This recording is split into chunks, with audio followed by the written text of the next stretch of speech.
दीदार है। दर्शन मेरे सरकार हो, दीदार हो, दीदार हो। दर्शन मेरे सरकार हो, दीदार हो, दीदार हो। कर दीन को से पार दो, दीदार हो, दीदार हो।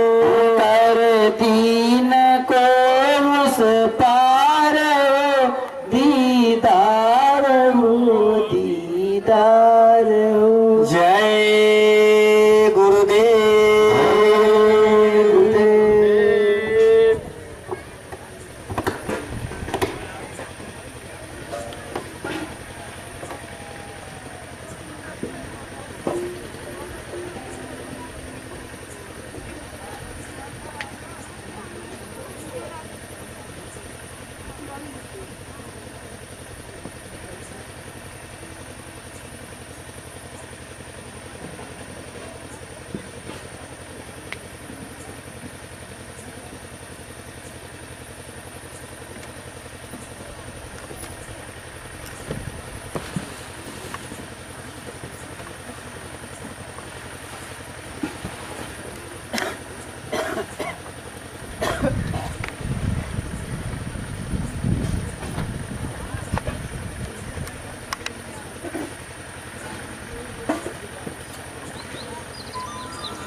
राजू भैया DSLR का चिप डालिए, तब तक DSLR का चिप डालिए, मेमोरी कार्ड।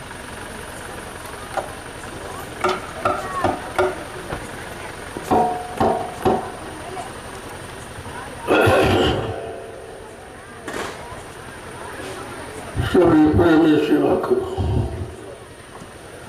इस काम के लिए आए हो, जो तुम्हारा निशाना है, सेवा का। सेवा से काम होगा, कोई काम होगा सेवा। सेवा के बारे में महापुरुषों ने बड़ा स्पष्ट कहा है, सबसे सेवक धर्म कठोरा और सिरवर चले धर्म स्मोरा। सेवक वही जो करे सेवकाई, अर्घ करने कर करे। सेवक का सच्चा धर्म है सेवा करना। अगर सब लोग सेवा करते जो जहाँ तैनात था, जहाँ रखा गया था, परिवार की सेवा, देश की सेवा, समाज की सेवा, लेकिन सबका लाभ अलग अलग। ये जितनी सेवाएं हैं वो स्वार्थ की, अपने बाल बच्चों के पालन पोषण के लिए। आप खेती करते हो, दुकान करते हो, दफ्तर करते हो, मजदूरी करते हो, और देश समाज की सेवा, मान सम्मान, अधिकार और पद के लिए करते हो। ये सब स्वार्थ की सेवाएं हैं। लेकिन जो संत महापुरुषों ने निर्णय लिया है कि परमार्थी सेवा, इस सेवा का जिक्र किसी ने किया था, यह संतों का विषय है, वही जानते। जब उनके करीब जाओगे, सत्संग वचनों को सुनोगे, धीरे धीरे अपने जीवन में उतारोगे, तो परमार्थी सेवा आपकी समझ में आ जाएगी। जिस सेवा में कोई स्वार्थ, कोई लोभ लालच किसी तरह का, वो परमार्थी सेवा कहलाती है। और उस सेवा से शारीरिक लाभ तो मिलता ही है, लेकिन शरीर और धन की सेवा से जो व्यवस्था बनाई जाती है, आगे आने वाले भविष्य में उस व्यवस्था से लाखों लोग लाभ उठाएंगे, वो है परमार्थी सेवा। अब ये लाखों लोग लाभ उठाएंगे तो आपको भी उन लाखों लोगों के लाभ में हिस्सा बनेगा। यह हिस्सा है परमार्थी सेवा। जिससे पिछले जन्मों के कर्मों की अदायगी होती है। और तो कोई रास्ता है नहीं, भजन के सिवा दूसरा रास्ता कर्मों की अदायगी का नहीं। लेकिन कलयुग का जीव भजन कर नहीं सकता, उसकी बस की बात नहीं है। तो तामस देव भजन नहीं होगी। कलयुग में तामसी शरीर, तामसी खान पान है, तामसी यानी विचार है, तामसी क्रियाकलाप है, तामसी कर्म है, लिहाजा भजन नहीं हो सकता। और महापुरुषों को भजन का लाभ देना, उनको तो उसके स्थान पर कोई न कोई व्यवस्था बनानी पड़ेगी। तब उन्होंने भजन वाला लाभ कैसे मिलेगा? कहते परमार्थी संधान सेवा। जो शरीर इंद्रियों से आपने बुरा कर्म पाप कर्म किया है वो कैसे खत्म होगा? कहते शारीरिक सेवा से। जो निस्वार्थ सेवा करेगा शरीर इंद्रियों से। देखो आप यहाँ सेवा करो लेकिन आपका कोई स्वार्थ, कोई बाल बच्चों के लिए, कोई जगह लेने के लिए, कोई यहाँ परमानेंट रहने के लिए, अधिकार जमाने के लिए, कुछ आपके अंदर एक ही भावना है कि हमें आदेश का पालन करना। आदेश पालन के सिवा और कोई इच्छा नहीं। इसको कहते हैं परमार्थी सेवा। और इस सेवा का लाभ भजन के बराबर है, क्योंकि भजन से भी मन रोका जाता, शांत किया जाता। तो ये परमार्थी संधान सेवा भी मन आपका शांत है। आप कहीं रहे हो, मन कहीं नहीं जा रहा। जितनी देर सेवा करोगे आपका मन इसी में है कि हमको 100 डलिया डाला, उसी की गिनती में ये माला गिनती करते रहते हो। भाई 1 हो गई, 2 हो गई, 10 हो गई, 20 हो गई, 50 हो गई, ये माला ही है। ये सुमरन आपका आदेश पालन परमार्थी सेवा सुमरन के बराबर है। तब आपसे कहा जा रहा कि 1 डलिया का लाभ 1 माला के बराबर। इतना बड़ा लाभ कोई नहीं मिलेगा और कोई दे भी नहीं सकता। ये लाभ किसी के पास नहीं, क्योंकि ये सेवा कोई करा नहीं सकता। सेवा के बारे में मालूम नहीं, भाई सेवा का लाभ क्या है, ये क्यों कराई जाती है, ये कौन कौन से काम बनेंगे, मतलब यानी ये सब अब आप लोग कर रहे हो, लेकिन कोई नहीं समझ पा रहा। ना तुम समझ पा रहे हो, ना तुमको देखने वाले समझ। देखने वाले बड़े आश्चर्य में कि तो रात में सेवा करते, जहाँ लोग दिन में नहीं करते रात में करते। आज लोग दिन में परिश्रम करना भूल गए, रात में लोग परिश्रम कर रहे। ये कलयुग का मिल का अनोखा रास्ता है ये लाभ पाने का। इस रास्ते को संत महापुरुषों के सिवा किसी ने समझा ही नहीं।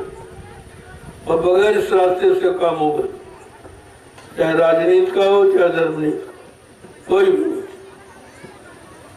कोई नीति सफल जब ही होगी जबकि आपके अंदर श्रम समय पूंजी, और ये बिना परिश्रम के होती नहीं। वो भी निस्वार्थ सेवा, निस्वार्थ परिश्रम, जिसमें आपका कोई स्वार्थ नहीं है और आप दिन कर रहे हैं। इतना तो मजदूरी पाने वाला भी नहीं करेगा, दिन में करेगा लेकिन रात में नहीं करेगा। और आप रात दिन दोनों तरफ कर रहे हैं। और कोई लालच नहीं कि हमें मजदूरी मिले, कि हमें सामान मिले, या हमें सम्मान मिले, या हमें जगह मिले, कोई लालच। ये आधार है, इस आधार पर अगर खड़ा होना है, मैंने कहा भाई तो मेरे पास आइए, अन्यथा यहाँ आने की जरूरत नहीं है। तुम अभी आधार को नहीं समझ पाए और जल्दबाजी में तुम समझ में नहीं पाओगे। जल्दबाजी में काम बिगड़ता है। जल्दी काम शैतान का और धीरज काम रहमान का। आप धीरे धीरे जब करने लगोगे तो करने का फल और करने की जानकारी दोनों चीजें आपको मिल जाएंगी। ये कोई करना नहीं चाहिए। मेरे पास बहुत लोग आते हैं, कहते हैं ये हो जो नहीं भाई, तुम अगर कर सकते हो तो कर डालो। मेरा तो समय निश्चित है, उस समय के पहले मैं कुछ नहीं करूं, मैं उस समय का इंतजार कर रहा हूं और आप भी उस समय का इंतजार करिए। इंतजार किसी के बस का है नहीं, सब जल्दबाजी में बैठे, जल्दी हो जाए जल्दी हो जाए जल्दी। तो भाई जल्दी हो जाए तो करना चाहते तो कर डालो। मेरा काम जल्दबाजी का नहीं, मैं आगे पीछे देख के करता हूं। मुझे कुछ दिखाई दे रहा, तुम्हें वो दिखाई नहीं दे रहा, इसलिए हमारे विचारों में और आपके विचारों में अंतर है। मेरा विचार कोई जल्दबाजी का नहीं, मेरा विचार किसी के नुकसान करने का नहीं, क्योंकि सर्वभूत हिते रता, सारे जीवों का कल्याण हो, मैं उस काम में लगा हूं। अगर आप इस तरीके से लगना चाहते हो तो मेरे पास आइए, लेकिन और कोई काम और किसी तरीके से ये परिवर्तन नहीं होगा। ये कलयुग का परिवर्तन। अब तुम्हारे पास सतयुग देवता द्वापर के परिवर्तन के इतिहास है, वो एमआर कार्ड हिंडा वाले तुम ये अपनाना चाहते हो, लेकिन मैं बार बार कहता हूं कि कलयुग का परिवर्तन बिल्कुल शांतिप्रिय हो। मतलब यानी ये भाला बर्ची तीर तमंचा गोला बारूद से नहीं हो, ये होगा वैचारिक क्रांति के द्वारा। मैं रोज बताता हूँ, अब 12-13 साल से लगातार बताते आया हूँ कि कलयुग का परिवर्तन वैचारिक क्रांति से हो। ये मारकाट हिंसा इससे नहीं होगा। राष्ट्रीय संपत्ति का दुरुपयोग करने वाला राष्ट्रभक्त कभी हो ही नहीं सकता। जब राष्ट्रभक्त नहीं तो ईश्वर भक्त और गुरु भक्त आप कैसे हो? समझने का प्रयास करो। जो मैं कहता हूँ उसको गुणन मनन मिलाइए आप। धीरे धीरे तब मैंने कितना इंतजार किया, मेरे पास तो एक भी आदमी नहीं था। इंतजारी लगन ये सफलता का प्रतीक है। मैंने इंतजारी करते करते धीरे धीरे धीरे धीरे अपने काम में लगा रहा। मैं ये जागरण करता रहा, प्रेमियों को गुरु वचनों की याद कराता रहा। जब धीरे धीरे गुरु वचनों को सुना तब इनके दिल में कुछ इच्छा थी कि चलो बात तो गुरु की हो रही। कोई अपनी बात करता, अपने मान सम्मान की बात करता, अपने कोई दल पार्टी बनाने की बात करता तो कोई नहीं आता। मैंने इस बातों को बिल्कुल हटा दिया। धीरे धीरे परिवार को जगाने में लग गया और आज आपके सामने ये परिवार के जागरण का प्रमाण है कि अब तो करोड़ों लोगों की संख्या और धीरे धीरे ये बढ़ता जा। अभी जीवन रक्षक गुरु पूजा महान पर्व जो जुलाई के महीने में होने जा रहा, आपको देखने को मिलेगा कि 12 साल में जन जागरण कितना होगा। उस समय आइए आप देखिए। लेकिन ये इंतजारी की बात ना है। मैं तो तरह कोई नहीं है, अकेले क्या करेंगे। तो आपको अपने गुरु और भगवान पर विश्वास होना चाहिए कि एक से ही 1000 करोड़ होते हैं, लेकिन एक की संख्या मजबूत होनी चाहिए, स्थिर होनी चाहिए दृढ़ता में। वही एक धीरे धीरे अनेक में बदल जाएगा। और हुआ, एक भी आदमी नहीं था और धीरे धीरे आज करोड़ों हो गए। तो क्या है? ये है सच्चाई। उस सच्चाई को लोगों के कान तक पहुंचाया गया तो सच्चाई ने लोगों को जगा दिया। मैंने नहीं जगाया, गुरु की वचनों की सच्चाई ने लोगों को जगा दिया और जगा करके लोग खड़े हो गए। अब इनको मैं जहाँ ले जाऊँ वहाँ चले जाऊँ। प्रमाण है इस जंगल में कोई नहीं आता। इतना बियाबान जंगल था, शेर चीते रहते थे, लोग दिन में आने में घबराते थे। आप देख लीजिए रात में काम कर, ये रात में सेवा कर रहे बाल बच्चों सहित। ये सब किया गया है, ये भाषणबाजी से नहीं किया। करोगे करनी का फल मजबूत होता है, स्थिर होता है, उसमें किसी तरह का बनावटपन नहीं होता। अगर बनावट होता तो लोग नहीं आते। या मैं अपने लिए कुछ करता तो लोग नहीं आते। ये जितनी जमीनें आप देख रहे हो, 1 इंच जमीन मेरे नाम नहीं है। सबसे बड़ी बात है ये सब प्रेमियों की गाड़ी कमाई जो स्वेच्छा से श्रद्धा से इन्होंने दिया, मैंने उसको इन्हीं के काम में लगा दिया। इतना जरूर, लेकिन मेरा नहीं इनका। अब जब इनका है तो बगैर इनकी सलाह के तो मैं कुछ करूंगा नहीं, और मेरा कुछ अकेले करने का अधिकार भी नहीं रहा। अब जिनका है उनसे जब तक उनका काम नहीं होगा तब तक ये दूसरे काम के लिए सलाह नहीं दें। जब इनका हो जाएगा, इनको विश्वास हो जाएगा, तो ये दूसरे काम में भी सलाह देने लगे।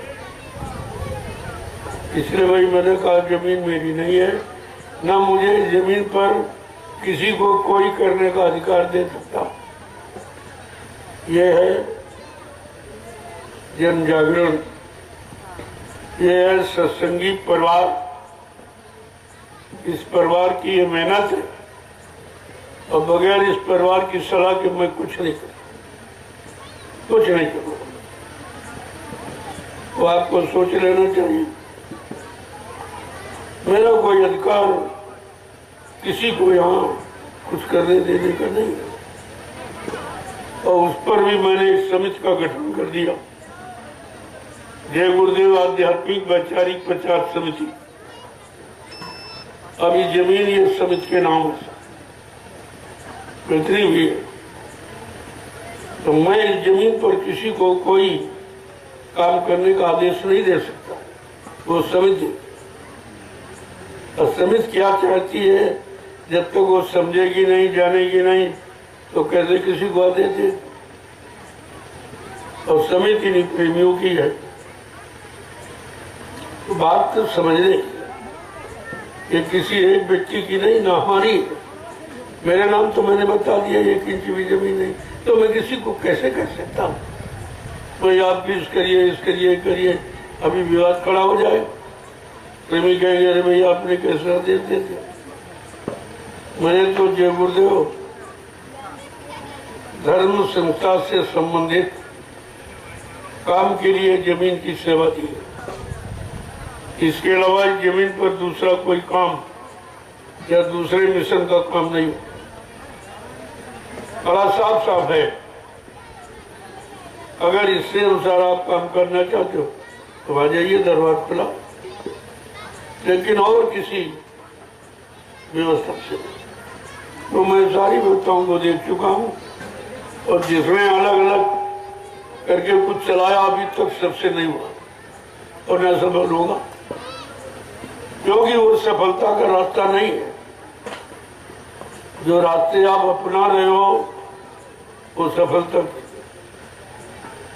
या उस रास्ते में दया नहीं, रहम नहीं है, प्रेम नहीं है। जहां दया रहम प्रेम नहीं हुआ कुछ नहीं। ये मारकाट हिंसा, किसी के आदेश का खंडन, किसी की व्यवस्था के अनुसार न करना, ये शिक्षा नहीं है। तो हमारा काम शुरू हो जाएगा तो अपने आप सब देख के आ जाए। सच्ची जगह पर कौन आना नहीं चाहता, सच्चे काम में कौन सहयोग नहीं करना चाहता, इसका तो आपको विचार करना चाहिए। तो मैं जो काम कर रहा हूँ धीरे धीरे सब जान, मैंने किसी से कुछ नहीं कहा, मैं अपने काम में लगा रहा हूँ। तमाम तरह लोग अपने अपने मत के अनुसार चर्चा करते हैं। लोग कहते ये कह रहे हैं, कह रहे हैं, देखो उनके विचार है, उनकी सोच है, वो अपना कर रहे हैं। मेरी सोच नहीं, मेरे विचार नहीं, लेकिन मैं उनको खराब भी नहीं कर सकता।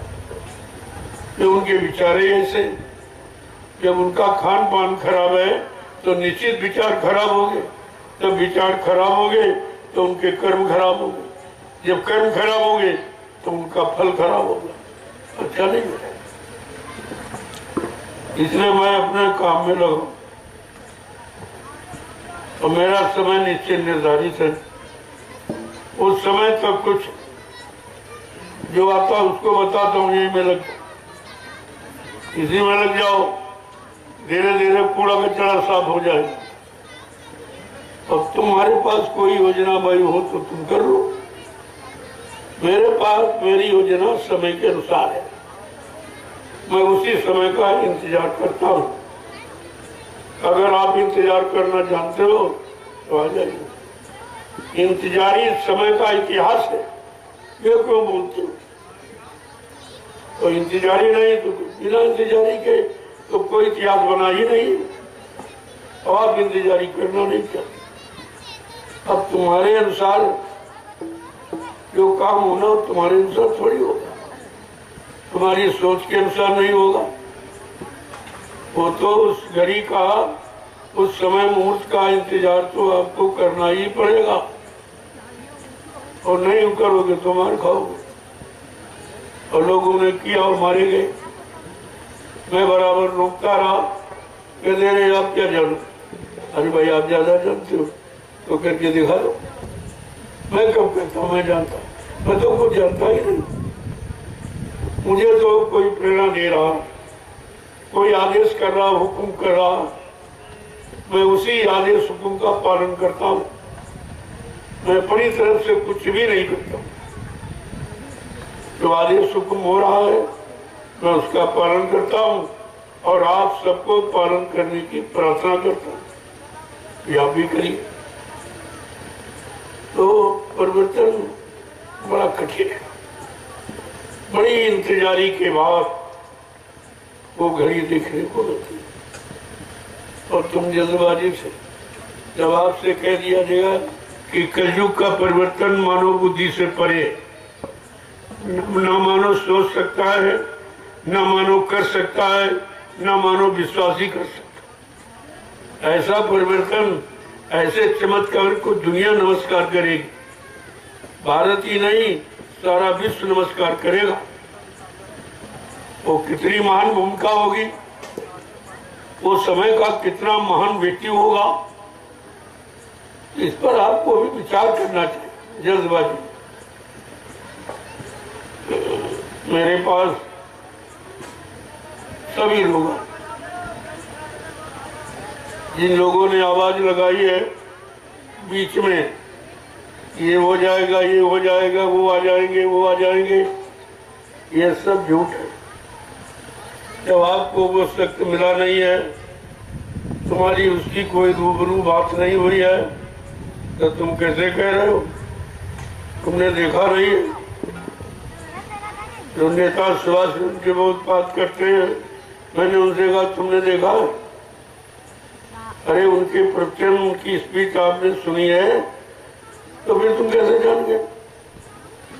देखे बिन न होए प्रतीति, बिन प्रतीत तो होई नहीं प्रीति। बिना देखे तो किसी पर विश्वास होता ही नहीं, वो देखने के बाद होता, और आपने देखा नहीं, केवल अनुमान लगा रहे हो। तुम्हारा अनुमान उस महापुरुष के विचारों के अनुसार सिद्ध नहीं होगा, ये लिख लीजिए आप। इसलिए उस महापुरुष महाशक्ति का इंतजार करो, इंतजार करना सीखो। अगर सफलता पाना है तो बिना इंतजारी के किसी ने कुछ नहीं कर पाया। प्रमाण तुम्हारे यहाँ इतिहास में है। तुमने जिनको भगवान कहा तो सब कुछ कर सकते थे। मर्यादा पुरुषोत्तम भगवान राम, लेकिन फिर उन्होंने इंतजारी क्यों की? और 14 वर्ष इंतजारी, राजपाट, धन दौलत सुख को छोड़कर जंगल में इंतजार, ये इंतजारी का विषय और वो त्रेता का इंतजारी का विषय। और तुम्हारा प्रश्न कलयुग का है। हर युग की इंतजारी अलग है और हर युग की परिवर्तन करने वाली शक्ति अलग है। उन शक्तियों का काम अलग है, उनकी भूमिका व्यवस्था अलग है, तभी तो परिवर्तन हो पाएगा। तुम अपनी बुद्धि के अनुसार सोच के कहते हो वो नहीं होगा, वो नहीं होगा। महापुरुषों का खेल बिल्कुल निराला, एकदम सबसे अलग था। बाबा जी ने कहा कलयुग का परिवर्तन ऐसा परिवर्तन होगा, लोग सतयुग त्रेता द्वापर के परिवर्तन को भूल जाएंगे। ऐसा कहा था। इसी भारत भूमि पर मैं ऐसा यानी चमत्कार करके दिखाऊंगा जिसको हिंदुस्तानी नहीं सारा विश्व नमस्कार करेगा। लेकिन तुम भजन करके मेरा इंतजार करो। अब इंतजार का भी रास्ता बता दिया भजन करके। भजन तुम्हारे बस का है नहीं, तुम भजन करना जानते नहीं हो। भजन नहीं करोगे मन शांत नहीं होगा, बुद्धि में विवेक ज्ञान नहीं आएगा, तुम्हारे अंदर चरित्रता, निर्मलता और विनम्रता, शीलता ये कुछ प्रवेश नहीं करेगा। ये सब लाकर ही कुछ किया जा सकता। बड़ा अनोखा ये परिवर्तन है, ये किसी की समझ में नहीं आता, कोई नहीं जानता। महापुरुषों के सिवा कोई नहीं जानता। इसलिए उन्होंने कहा मेरा काम न कोई कर सकता, न हमको अपने काम से कोई रोक सकता। फिर आप कैसे योजनाएं बना रहे हो? कह दिया गया कि मेरा काम कोई कर ही नहीं सकता, तो तुम कैसे कर लोगे? और हमको उस काम से कोई रोक नहीं सकता, फिर तुम्हारे करने का मतलब क्या होगा? इसलिए बात को समझो और समझ के चलोगे तो धीरे धीरे उसका लाभ तुमको भी मिल जाएगा। और धीरे धीरे चलने में हर कदम की जानकारी हो जाएगी। तो साथ में लोग तुम्हारे जुड़ते हैं उनकी भी जानकारी हो जाएगी। कौन खरा है, कौन खोटा है, कौन स्वार्थी है, कौन परमार्थी है, ये सब जानकारी आपको हो जाएगी। इसीलिए इंतजारी की जाती है। इंतजारी परीक्षा है, इंतजारी एक तपस्या है। और जब बात समझोगे नहीं तो बिगड़ जाए।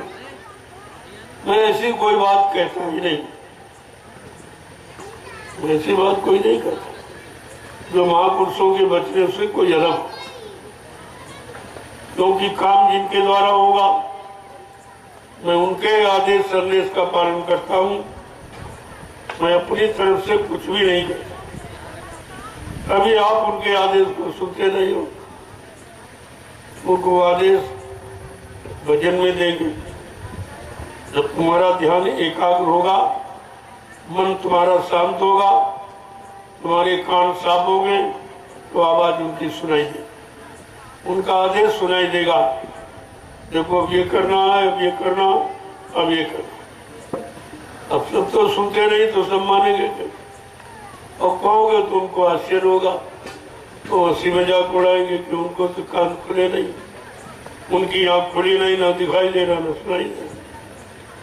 इसलिए महापुरुष कोई चमत्कार नहीं करते, कोई दिखाते, बस अपना काम करके दिखा। यही उनका चमत्कार करके दिखा देंगे तो भौतिक जगत को लोग मान लेंगे और आत्मा को जगाकर परमात्मा से मिला देंगे तो आध्यात्मिक लोग मान लेंगे।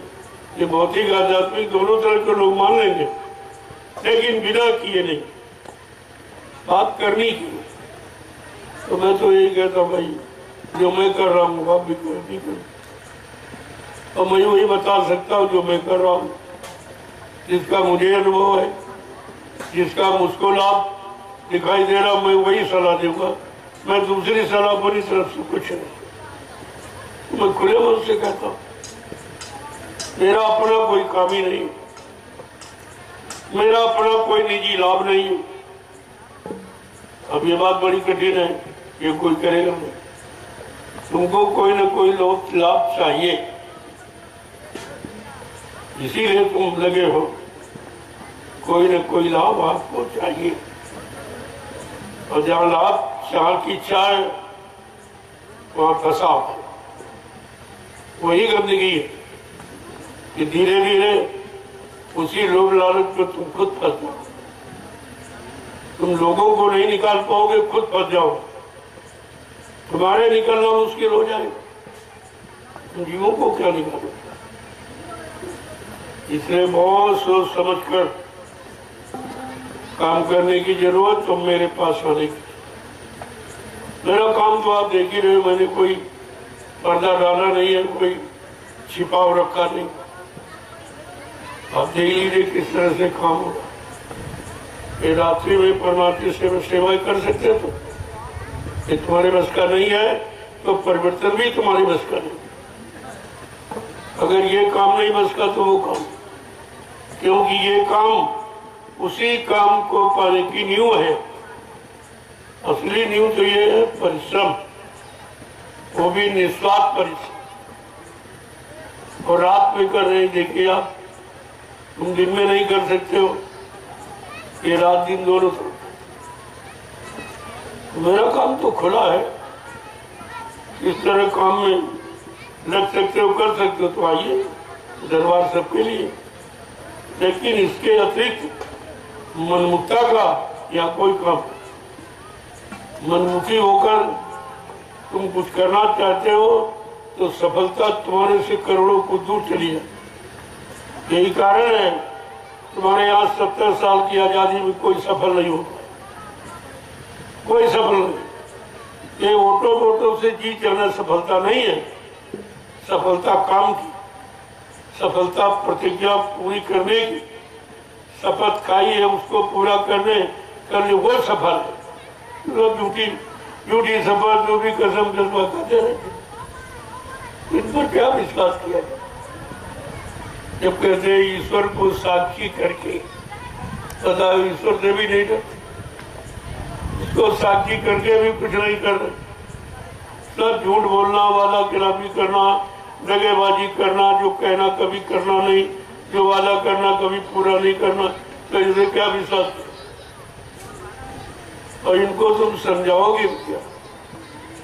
लिखा तो जो सैन बहन न समझैन उससे कछु न कहे, उसे कुछ कहना ही नहीं चाहिए। संतों ने तो यहाँ तक कहा, जो कहा सुनी माने नहीं, ये धक्के दो चार, हर धक्का चला। जब कभी होश में आएगा तो खड़ा होगा, फिर समझेगा। तो इसलिए ये संतमत है। और आप काल मत की बात बताते, काल मत की व्यवस्था सोच रहे हो, काल मत की योजनाएं बना रहे हो, तो कभी सफल नहीं होगे। मैं दिखे थे, ये है दयाल मत, संत मत। यहाँ दया चाहिए। जब तक तुम्हारे अंदर दया नहीं होगी, एक दूसरे के प्रति प्रेम, सेवा, श्रद्धा का भाव, एक दूसरे की मदद करना, एक दूसरे को सही रास्ते पर चलाना, यह है दया का भाव। अगर ये भाव नहीं होगा तो तुम कुछ भी नहीं कर सकते। तुम कितना जोर लगा लो, कितनी योजनाएं बना डालो, तुम्हारे से कुछ होने वाला नहीं है। ये परिवर्तन की बेला है, बहुत सोच समझ कर रहने की जरूरत है। ये परिवर्तन का वक्त है, इसलिए बहुत सोच समझ कर चलने की जरूरत है। चुपचाप अपनी जगह खड़े रहो और देखते रहो क्या हो। और देखते देखते आपके सामने ये परिवर्तन होते।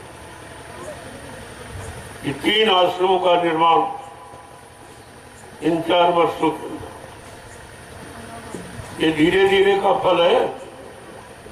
मैं बहुत धीरे धीरे चला, किसी से कुछ नहीं कहा, कोई राग नहीं, कोई द्वेष नहीं, कोई निंदा आलोचना बुराई किसी, बल्कि लोगों ने की, मैं कुछ सुनता रहा। लोगों ने कहा, हमने कहा भाई हमारे पास समय नहीं है ये सब सुनने का, मुझे अपने काम से फुर्सत नहीं, मैं इनकी क्या सुनूं। निंदा करने वाला कभी प्रशंसनीय हो ही नहीं सकता, बुराई करने वाला कभी भला हो ही नहीं सकता। ये सिद्धांत तो अटूट है और सब यही कर रहे हैं, एक दूसरे की निंदा बुराई स्तुति। और मेरे पास इसका समय नहीं, मैं किसी की कोई चर्चा नहीं करता हूं, और जो जरूरी है उसको हम मंच से करते हैं, उसको राष्ट्रीय मंच से करता हूं, इधर उधर नहीं। कोई सुने, मीडिया है, पत्रकार है, कोई पढ़ा लिखा है, मतलब यानी ध्यानी बैठ के सुने आप और निर्णय ले ले, उसकी भी समझ में आ जाएगा।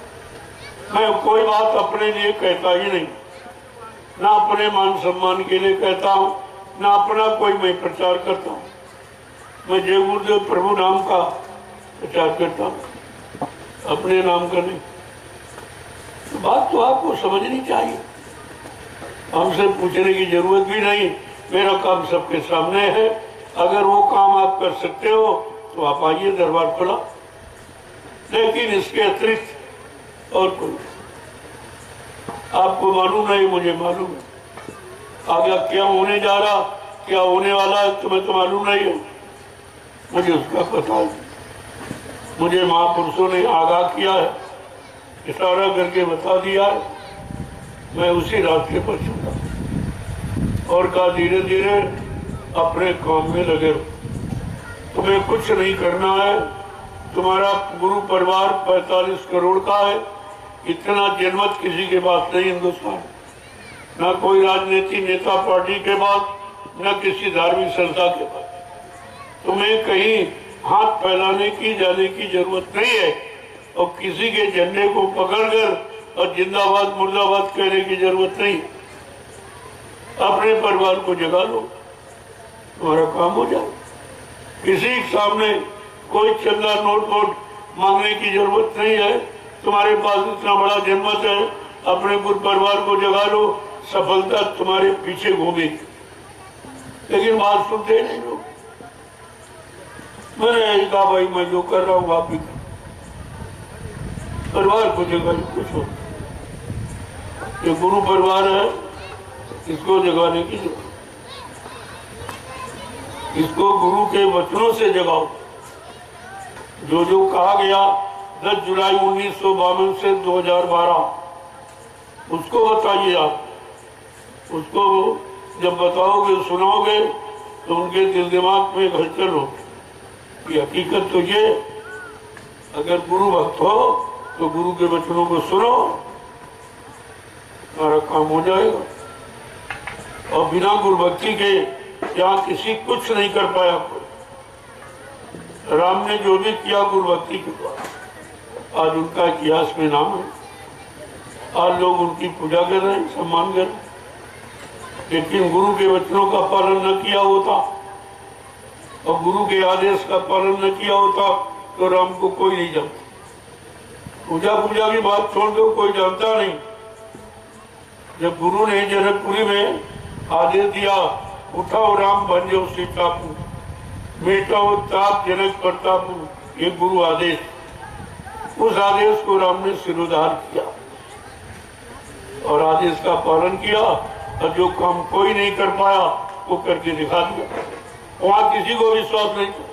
अरे गले छोटे छोटे बालक ये क्या, ये धन तोड़े, इनके पास शक्ति को, उन्हें क्या मालूम इस शक्ति का कोई आकार होता है, कोई रूप होता, कोई रंग होता। देखिए, ये है गुरु भक्ति का फल। गुरु आदेश का पालन करना ही ये सफलता का प्रतीक है। अगर कृष्ण भगवान ने संदीपन गुरु के आदेश का पालन न किया होता तो आज उनको कोई नहीं मानता। ये गुरुओं की महिमा है भारत देश।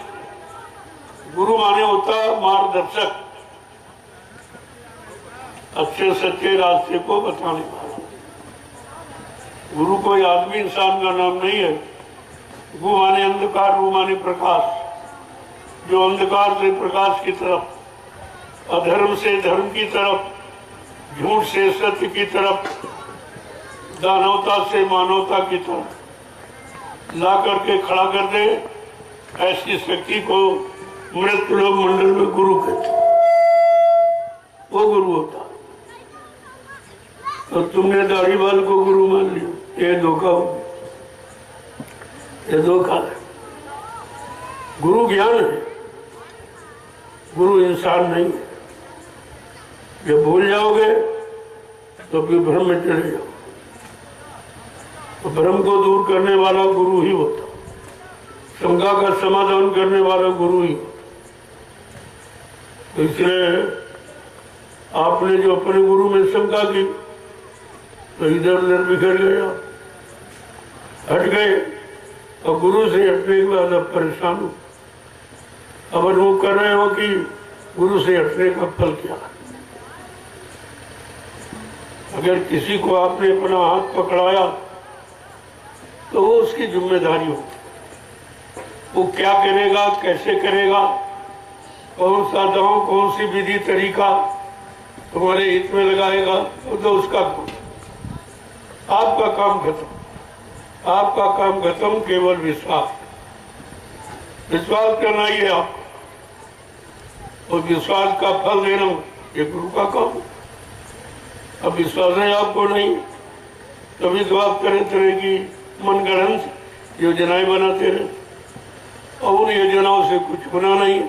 परिवर्तन तुम्हारे मनगढ़ंत विचारों से, योजनाओं से नहीं होगा, परिवर्तन महापुरुषों की के द्वारा।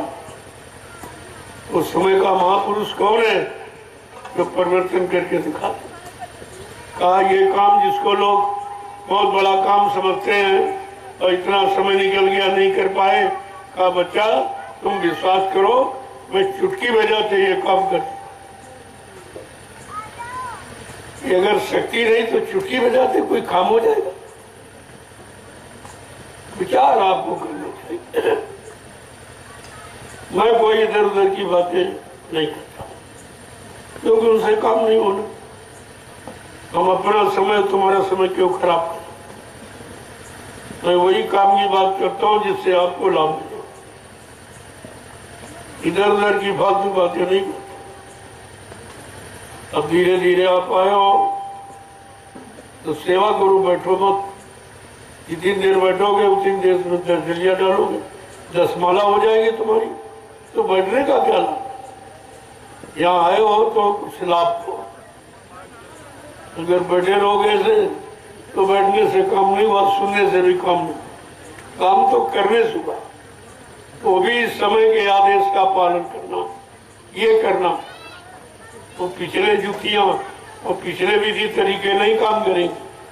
वर्तमान समय, वर्तमान का परिवर्तन वर्तमान महापुरुषों के द्वारा जो चले गए, उनका नाम लेने से परिवर्तन नहीं होगा। उन्होंने जो काम किया उसका इतिहास पढ़ने से काम नहीं होगा। काम तो जो समय से मौजूद है वो बताएगा योजना, समय को देखकर, समय की स्थिति परिस्थिति को देखकर, तब आपका काम होगा, ऐसे नहीं होगा। समझो आप पहले। इसलिए मेरा तो एक ही लक्ष्य है, जन जागरूक। इस समय दूसरा कोई दिमाग। अब जागरण कैसे होगा उसके लिए सोचता रहता हूँ।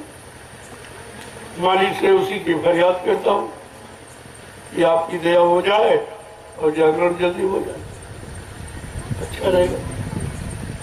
वो कहते नहीं है समय से, उस समय का इंतजार करो, सबने किया तुमने, तो आदेश तो सर्वोपरि है। तो मैं तुम्हें अपने अनुसार कुछ कहता नहीं, जो मुझे आदेश होता मैं वही करता। हमको अपनी बात कहने की जरूरत ही था, क्योंकि हमें कुछ चाहिए नहीं आपसे। ये चाहिए कि सबका उद्धार हो, सबका कल्याण। क्योंकि मानव जीवन केवल देश समाज की सेवा के लिए नहीं मिला, अपनी जीवात्मा की सेवा। वो तो काम ये कोई जानते ही नहीं। कोई परिवार की सेवा, कोई समाज की सेवा, कोई देश। तो इससे क्या जीवात्मा का कल्याण हो जाएगा। और ये शरीर है जीवात्मा का, अगर जीवात्मा निकल जाए तो अभी मुर्दा हो जाए। एक सेकंड में मुर्दा हो जाओगे, इस शरीर से आप कुछ कर ही नहीं सकते। इतना बड़ा वो ईश्वरीय पावर है, ईश्वरीय ऊर्जा जो आपको मिली है जीवात्मा, वैसे तुम उसके बारे में सोचते नहीं हो। और बगैर जब उसके शरीर नहीं काम कर सकता, तुम कैसे काम करो? आपको सोचना चाहिए। भौतिक और आध्यात्मिक दोनों तरीकों को समझो कि भौतिक में संयम और त्याग, मतलब यानी ये बना रहे तो शरीर आपका निरोग रहेगा, ज्यादा दिन आप शारीरिक सेवा और भजन दोनों कर सकते। लेकिन बगैर भजन के उद्धार कल्याण नहीं होता। आप अगर अच्छे काम करो तो राजा महाराजा बन जाओगे, धनी मानी बन जाओगे, लेकिन जीवात्मा का कल्याण नहीं होगा जिसके लिए मानव शरीर मिला। ये बात महात्माओं के सिवा कोई नहीं जानता और तुम इस बात को समझते नहीं हो। तुम लगते ये हो जाए वो हो जाए, अरे ये वो हो जाए तो तुम्हें क्या मिलेगा? तुम्हारा तो लक्ष्य है जीवात्मा जगह परमात्मा जगह। अगर इस लक्ष्य की पूर्ति नहीं हो रही तो मानव जीवन आपका व्यर्थ में चला गया, ये दोबारा मिलेगा नहीं। समझो पहले कौन, तब कोई बात। इंतजारी ये सबसे बड़ी चीज है। इंतजारी तुमको पका देगी और लोगों को भी पका देगी। एक एक कमी निकल जाएगी। इंतजारी करते करते लोगों ने परिवर्तन करके दिखाया। और आज भी इंतजारी हमें आपको भी करनी है।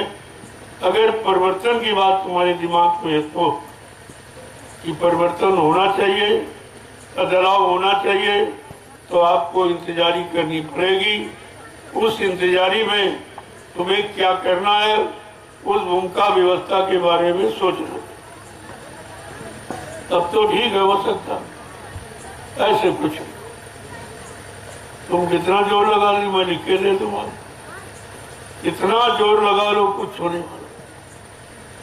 बाबा जी ने पहले ही कहा, जोर लगा ले अहले जमाने, तू कब तक जोर लगाएगा? और जग में जय गुरुदेव का झंडा लहर लहर लहराएगा।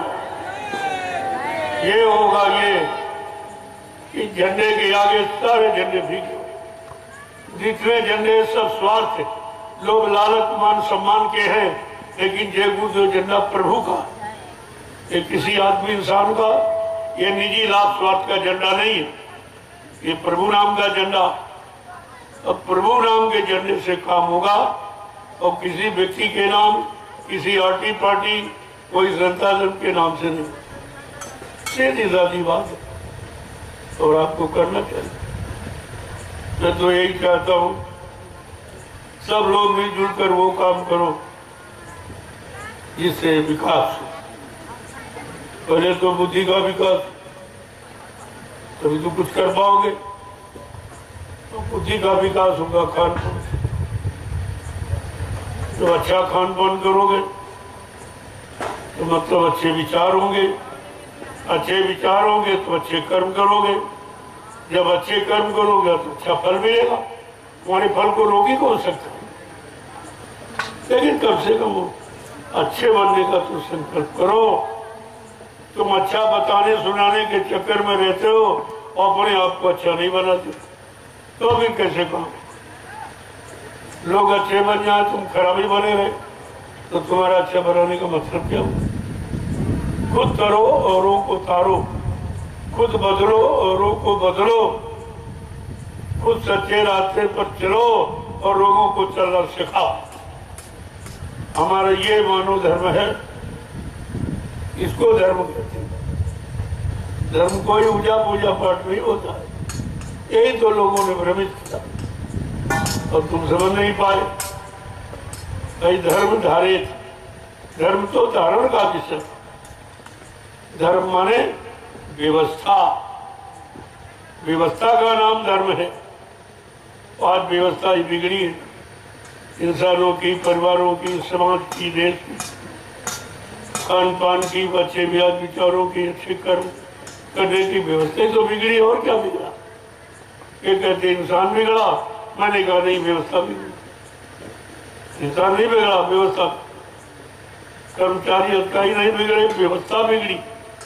तथा राजा तथा प्रजा, और धर्मी राजा धर्मी प्रजा, ये सिद्धांत है। लेकिन इस पर कोई देख ही नहीं रहा। न राजा को देख रहे हो, न राजा प्रजा को देख, न प्रजा राजा को देख। तो अज्ञानता में कोई काम बनता नहीं, बिगड़ जाता। और निरंतर आपको यही संदेश दिया जाओ, कोई काम करो तो देख कर करो, विचार करके करो। पहले उसका अनुभव कर लो, अपनी करनी में उतारो, तो दूसरों की करनी आप सुधार, उसको भी लाभ दे सकते। लेकिन जब तक खुद नहीं करोगे तो तुमको करने का अनुभव नहीं। ये पढ़ने का, सुनने का, ये ज्ञान काम नहीं करेगा। काम करेगा जो तुम करोगे। बात तो समझने की योग्य होकर करना कोई चाहता नहीं, और पाना सब चाहते। कैसे होता? करना तो पड़ेगा। ये कर्म भूमि है, आपको कर्म करना ही पड़ेगा। अब जैसा लाभ चाहते हो वैसा कर्म, शरीर लाभ चाहते हो तो शारीरिक कर्म, आत्मा का कल्याण उद्धार चाहते हो तो आत्मिक कर्म करो। दोनों कर्म करने का अधिकार तुमको मिला हुआ, और चाहे दोनों कर लो, और चाहे कोई दबाव नहीं डाला, जानकारी दी जाती। इस कर्म का फल ये है और इस कर्म का फल। अब जैसे कहा पूजा पाठ, तीर्थ, दान, हवन, जप, यज्ञ, गंगा स्नान, ये सारी इंद्रियों का कर्म है। तो शरीर इंद्रियों को लाभ मिल जाएगा। क्या लाभ मिलेगा? मान मिलेगा, सम्मान मिलेगा, सामान मिलेगा, लेकिन भगवान नहीं मिलेगा। और आत्मिक कर्म करोगे तो भगवान मिलेगा। सीधा सीधा बात। और चाहे दोनों करो तो दोनों प्राप्त करो। लेकिन इतनी सख्त सामर्थ कलयुग में नहीं है कि आप दोनों काम करो। कहा तुम्हारे मन में स्थिर था? इतनी चंचलता है कि मन को तुम कंट्रोल नहीं कर पाओ। लोगों ने इतना कोशिश किया, हजारों बार जंगलों में तपस्या किया, लेकिन मन कंट्रोल में नहीं हुआ। योगियों ने एक साधना लगाई, लेकिन मन नहीं कंट्रोल। और सारी शक्तियों ने मार काट, हिंसा, खून खराबा किया, लेकिन मन इनसे नहीं डरा, तो नहीं डरा। इसका मतलब है कलयुग का परिवर्तन खून खराबे का नहीं, अपमान का नहीं है, डराने धमकाने का नहीं है, ये वैचारिक क्रांति का। लोगों के भाव विचारों को बदल दो, परिवर्तन हो जाएगा। और ये परिवर्तन स्थायी, इसके विचार बदल गए फिर आप कोई उसको बहका नहीं सकते। इसलिए आज वैचारिक क्रांति की आवश्यकता। मैं तो सबसे यही कहता हूं कि कलयुग वैचारिक क्रांति के द्वारा बदले। बाबा जी ने स्पष्ट कहा, जैसा किसी ने कहा ही नहीं आता कि मैं कलयुग को भगाऊंगा। ये जबरदस्त है, देखिए शक्ति का। अगर ये बल नहीं ज्यादा है तो कलयुग को कौन भगा सकता? जिनको आपने भगवान कहा उनको भी कलयुग ने दबा के रखा अपने अनुसार।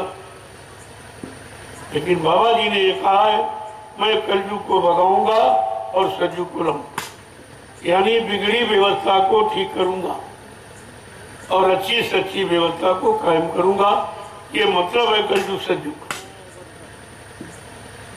अब उनकी वाणी, उनके वचन, उनकी भाषा कुछ अलग होती है, लेकिन अर्थ करो तो उसका अर्थ ही तो चाहते हैं। ये कलयुग ये खराब व्यवस्था जो दुखदाई है, जन जन को परेशान कर रही है, तरह तरह की परेशानियां, बीमारी है, महामारी है, लड़ाई झगड़े हैं, दैवी प्रकोप है, दुर्घटनाएं हैं, अकाल मौत है, ये सब का ये सब बदल। और इसकी जगह पर सत्य व्यवस्था हमारी सबकी आंखें सत्य ही देखने लगे, कान सत्य सुनने लगे, वाणी सत्य बोलने लगे, पैरों से सच्ची जगह चलते हम जाने लगे, हाथ से सत्य सेवा का धर्म करने लगे, और मन से सच्चा संकल्प विकल्प करने लगे, और बुद्धि से सच्चा निर्णय लेने। प्रेमियों, ये इसको कहते हैं सतयुग। अब यहाँ तमाम लोग कहते हैं सतयुग लाएंगे, तो उन्हें भाई जल्दी करो, देर क्यों कहते? तुम्हारे पास कोई योजना है तो मैं तो मना नहीं करता हूँ, ले आइए। लेकिन तुम तो अभी कलयुग से अलग नहीं हो पाए हो, तुम्हारे अंदर विचार अभी स्वार्थ, लाभ और मान सम्मान के कलयुग ही है। जब निष्काम कर्म की भावना आ जाए तब समझ लो कि तुमने सतयुग में प्रवेश लिया। तो बात तो करते हो सतयुग की, फंसे बड़े कलयुग। उनको यही नहीं मालूम कि कलयुग सतयुग है क्या। बिना संतों के सत्संग, बिना उनके वचनों को सुने और बिना उनके आदेश का पालन किए आप किसी चीज का निर्णय ले ही नहीं सकते। जो लोगे वो तुम्हारे खिलाफ। इसलिए मैं तो यही कहता हूँ कि भाई अच्छा समाज लाना है तो कैसे आया। भगवान राम को व्यवस्था बनाने में के लिए रावण से लड़ाई लड़नी पड़ी, बड़ा खून खराबा, लेकिन वो व्यवस्था त्रेता के परिवर्तन की व्यवस्था। और द्वापर में भी यही लागू। कृष्ण को महाभारत करना पड़ा, करोड़ों को मारना पड़ा, लेकिन ये संतों का विषय कलयुग में, इसलिए संत दयालु होते हैं। वो मार काट हिंसा नहीं करते। वो अपने सत्संग वचन, जिसको वैचारिक क्रांति, इसके द्वारा परिवर्तन करके दिखा देते हैं। आज आपके सामने है। संतों के वचनों का प्रसारण करके मेरे पास एक भी आदमी नहीं था, और इन 12 वर्षों में करोड़ों आदमी इकट्ठे। ये है सत्संग वचनों का प्रभाव। और तुम्हारे वचनों का कोई प्रभाव नहीं, क्योंकि तुम्हारी करनी में नहीं है। कथनी बकरी में तो कहते हो, लेकिन करनी में नहीं। और जब तक कोई करनी तुम्हारी नहीं देखेगा, तुमसे संतुष्ट नहीं हो। इसलिए करनी करो, मार मन डालो, इंद्रिय भोग विसारो, और इतना काम करो तुम अपनी फिर लागे कि सतगुरु। तब आपको सतगुरु के परिवर्तन की झलक दिखाई देगी। ऐसे नहीं कुछ होगा। इसलिए मैं तो कोई बात कहता हूँ, मेरा कुछ यहाँ है नहीं। मैं जैसा बैठा हूँ बस इतना ही। ना मेरे पास कोई बैंक बैलेंस है, ना मेरा कोई खाता है, न तिजोरी बक्सा है, न मेरा कोई मकान। झोपड़ी में रहता हूँ, झोपड़ी मेरी पहचान। पता नहीं मालिक की कब क्या मौज हो जाए, इधर चला जाऊं। तो किसी को सौंप रखा है जीवन, तो अपना उसमें कुछ नहीं है। जहाँ जैसा आदेश हो जाएगा, जैसी प्रेरणा हो जाएगी, उसी तरफ काम शुरू हो जाएगा। मैं तो अपने लिए कुछ कहता नहीं हूँ कि मैं कुछ करूँगा, मेरे द्वारा होगा। वो परिवर्तन महापुरुष के द्वारा होगा। वो किसी मनुष्य कोल पर बैठकर अपनी शक्ति का इजहार कर सकते, उनकी दया की बात है। बाकी बगैर उनके परिवर्तन एक कदम भी आप चल नहीं सकते। और चलोगे तो सफल नहीं होगे, असफल हो जाओगे, निर्बल हो जाओगे, गुस्सा भंग हो जाएगा, लिहाजा हट जाओ। तो ऐसा कोई काम क्यों करते, क्या जरूरत है? जब पता चल गया कि महापुरुष मौजूद है, तो तुमको अपनी तरफ से कुछ कहने की जरूरत ही नहीं। वो स्वयं सक्षम है, स्वयं करके दिखा देगा। आता तुम्हें कुछ नहीं करना, तुम केवल मेरा इंतजार करो। फिर कहा भजन करके करो, यानी एकाग्र होकर। आप जो है एकाग्र चित्त से ध्यान करो। भाई शक्ति आ गई तो हमें करने की क्या जरूरत, वो खुद ही बड़ा काम करेगी और तुम उसी के साथ जुड़े रहो तो इतिहास में तुम्हारा नाम हो जाएगा। इतना लाभ आपको फिर भी मिलेगा। जब तुमको पता चल गया शक्ति मौजूद है, शक्ति आ गई, तुम इधर उधर की बातें क्यों, इधर उधर की योजनाएं क्यों बनाते हो? अगर तुम्हारी योजना से काम हो तो शक्ति क्या करेगी, शक्ति का क्या महत्व होगा? ये सब बातें सोच के था। अगर शक्ति आ गई मानते हो तो चुपचाप उस शक्ति का इंतजार करो। उसका समय निश्चित निर्धारित है, तुम्हारे अनुसार वो बीच में नहीं आ जाएगी। तो परिवर्तन करने आया है वो परिवर्तन खुद करेगा, किसी के सहारे नहीं बैठा, वो सक्षम है। लोगों ने देशी प्रदेशी परिवर्तन कर पाया, जिनको भगवान आपने माना, लेकिन वो महापुरुष कहता विश्व परिवर्तन करके दिखा दूंगा। अगर ये करके न दिखाओ तो इस बाबा को बाबा मत कहना। कितनी बड़ी बात है ये कितनी बड़ी सच्चाई महापुरुष की, और तुम उसमें भी दुनिया का बखेड़ा खड़ा करती हो। ये करेंगे वो करेंगे वो करेंगे। अरे तुम अगर सच्चे हो तो कर डालोगे, फिर उनकी क्या महिमा। तुम्हें इंतजार के लिए कहा, तुम जब तक इंतजार करो मैं समय से आऊंगा, अपना सब काम करके दिखाऊंगा, अपने सारे वादे पूरे करके दिखाऊंगा, लेकिन तुम मेरा इंतजार करो। अब आपको सब्र है नहीं, जल्दबाजी करने लगते और नुकसान कर बैठते।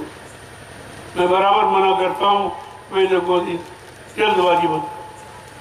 जल्दी का काम शैतान का और धीरज काम रहमान का। काम मत करो, तब तुम जल्दी से करो क्या। अरे तुम्हारी जल्दी करने से परिवर्तन जल्दी थोड़ी हो जाएगा, या वो तारीख परिवर्तन की बदल थोड़ी जाएगी। जब कह दिया गया कि बच्चा परिवर्तन की दिन तारीख घड़ी सब निश्चित, उस समय का आपको इंतजार करना। अब तुम इंतजार ही करके थक गए हो तो क्या परिवर्तन तुम्हारे थकने के अनुसार पहले हो जाएगा? ऐसा कुछ नहीं। एक एक वचन को ध्यान में रखिए। मेरे पास सभी लोग आते, मैं सम्मान करता हूँ, लेकिन ये कहता हूँ कि कोई नई योजना मत बनाओ। जब आपको परिवर्तनकारी शक्ति का पता चल गया, वो शक्ति मौजूद है, वो अपना काम करेगी, तो फिर तुमको ये सब करने की क्या जरूरत? इसका मतलब आप भी शक्ति पर विश्वास नहीं करते, अपनी योजनाएं बनाते घूम रहे। क्या तुम्हारी योजनाओं से काम हो जाएगा? इस शक्ति का मतलब क्या हुआ?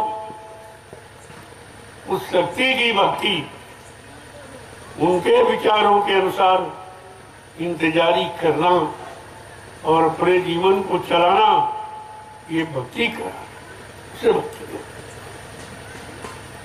बात तो समझने की है, जब तक समझोगे नहीं तब तक कुछ नहीं होगा। इसलिए इंतजारी करना सीखो, बिना इंतजारी के कुछ नहीं होगा।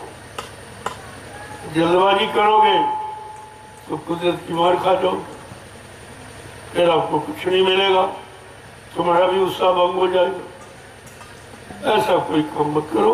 ये हमारी प्रार्थना, जी हमारी मर्जी। आप ज्यादा सक्षम हो, ज्यादा जानकार हो, ज्यादा शक्तिमान हो तो करके दिखा दीजिए। मैं तो ये नहीं करूँगा, मैं ये काम नहीं करूँगा।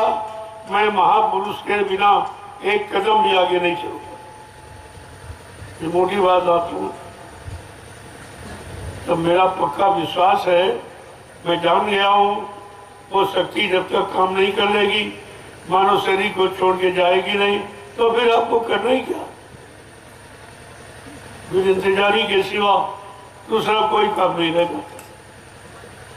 जय गुरुदेव, जय गुरुदेव, जय गुरुदेव,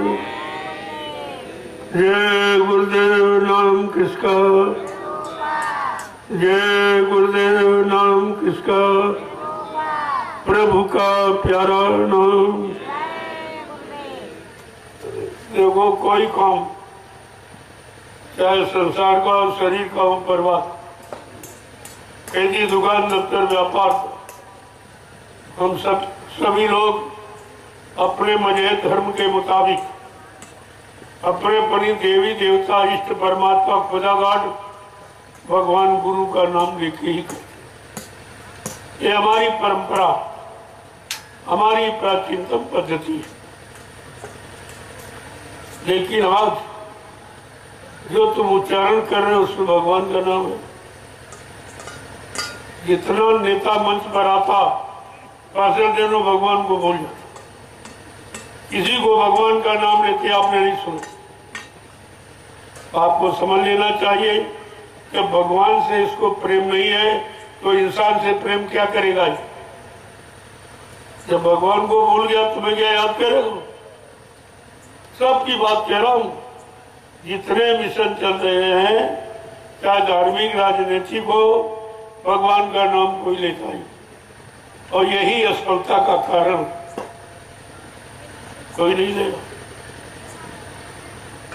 इधर उधर का उच्चारण करते हो, इनमें भगवान का नाम ही नहीं, और तुम्हारा सामाजिक पारिवारिक जीवन भी भगवान के नाम से अलग। कोई नमस्कार कर रहा, कोई नमस्ते कर रहा। ये नमस्ते नमस्कार में कौन सा भगवान का नाम। अरे राम राम सीता राम राधा कहते थे, कहाँ तक ठीक था। चलो पुरानी शक्तियों का नाम तो लेते हो, कोई बुरा तो नहीं, लेकिन वो भी भूल गए। आज की ये यानी विदेशी भाषा, विदेशी शिक्षा का मतलब लोगों ने प्रयोग किया तो भगवान से अलग। सबसे पहले तो भगवान से अलग, फिर भारतीय वेशभूषा से अलग हुए, फिर भारतीय हिंदी भाषा से अलग हुए, धीरे धीरे धीरे अलग ही होते चले जा रहे। और इतना बड़ा अलगाव बात बढ़ गया कि एक दूसरे से मिलना जुलना पसंद नहीं करते, एक दूसरे के काम आना पसंद नहीं करते, एक दूसरे की हमदर्दी करना पसंद नहीं करते। तो कितना और बिगाड़ोगे अपने आप। सब कुछ तो आपने बिगाड़ दिया है, बाकी क्या। वो कहते हो सुधार करेंगे, जब अपने आप को नहीं सुधार पाए हो, अपनी हिंदी भाषा नहीं ले पाए हो, अंग्रेजी प्रयोग करते हो, अपनी भारतीय वेशभूषा, कुर्ता धोती कमीज पैजामा, टोपी छतरी पगड़ी गोल लंगोटी, तब आप इस वस्त्र का धारण नहीं कर पाए हो तो तुम्हारे में संयम कहाँ रहेगा। और बगैर संयम के कुछ नहीं। मैंने ये घोषणा 15 सितंबर 2023 को लिखी थी। तुम अगर आप भारतवासी हो तो अपनी भारतीयता को अपनाओ, भारतीयता का परिचय दो, क्योंकि हर देश की पहचान वेशभूषा से होती और तुम्हारे भारत देश की कोई पहचान नहीं। ये पैंट पतलून ये अंग्रेजों की पोशाक, आपकी नहीं। ना तुम पोशाक वेशभूषा नहीं अपनी पहन पाए, और भाषा हिंदी संस्कृत उसको भी आपने छोड़ दिया। और जो खान पान, सीजन अनाज, सीजनल दालें, सीजनल सब्जियां, फल फूल मेवे, दूध मक्खन मलाई घी, ये भारत का भोजन। अंडा मुर्गा, इंग्लिश दारू, ये दारू वो दारू, ये सब आपने प्रयोग किया है। तो हमने अपने शरीर को भी निरोपण क्या किया आपने। तो मैंने 15 सितंबर 2023 को मऊ जिला और बलिया और आजमगढ़ के बीच में मैंने 5 दिवसीय सत्संग के कार्यक्रम में ऐलान किया, है भारत में रहने वाले भारतवासियों, अगर अपने आप को भारतीय कहलाना चाहते हो तो भारतीय वेशभूषा में आ जाओ, भारतीय खान पान में आ जाओ, तो बीमारियां तुम्हारे घर से चली जाएंगी। और आप अपनी भारतीय जो हिंदी संस्कृत भाषा है उसका प्रयोग करो तो वाणी शुद्ध हो जाएगी। निंदा, आलोचना, बुराई, गाली गलौज अपशब्द शब्दों का प्रयोग आप नहीं करो। सुधार ऐसे होगा, सुधार चिल्लाने पिलाने से नहीं। मैंने ये सब कहा, इसको धारण कीजिए। जब तुम इस पोशाक को पहनोगे, यानी कुर्ता, धोती, कमीज, पैजामा, सदरी, टोपी, पगड़ी, लंगोटी, तो तुम्हारा भी मन शांत हो जाएगा, जो तुमको देखेंगे उनका भी मन शांत। कितना बड़ा काम इस भारतीय पोशाक, तुमने तो सब छोड़ दिया और चाहते हो कि सुख मिले, शांति मिले, आराम मिले, तो कहां से मिले? जो आराम शांति पाने वाले कर्म वो तो आप करते नहीं। जो तुम्हारा सात्विक खान पान था, जिससे माँ बहन बेटी दिखाई देती थी, जिससे सब अपने दिखाई देते थे, सबके अंदर प्रेम प्यार मोहब्बत यानी करने की भावना बनती थी, वो तो खान पान आपने बंद कर दिया।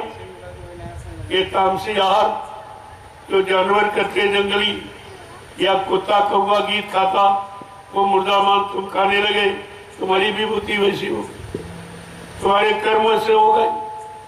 तो जब तक ये नहीं बंद होगा, कुछ होने वाला नहीं। हमारे भारत देश का नियम है, कैसा करो आहार वैसे बने विचार, कैसा खाओ अन्न वैसा बने तन मन, जैसा पीओ पानी वैसी हो बेपानी।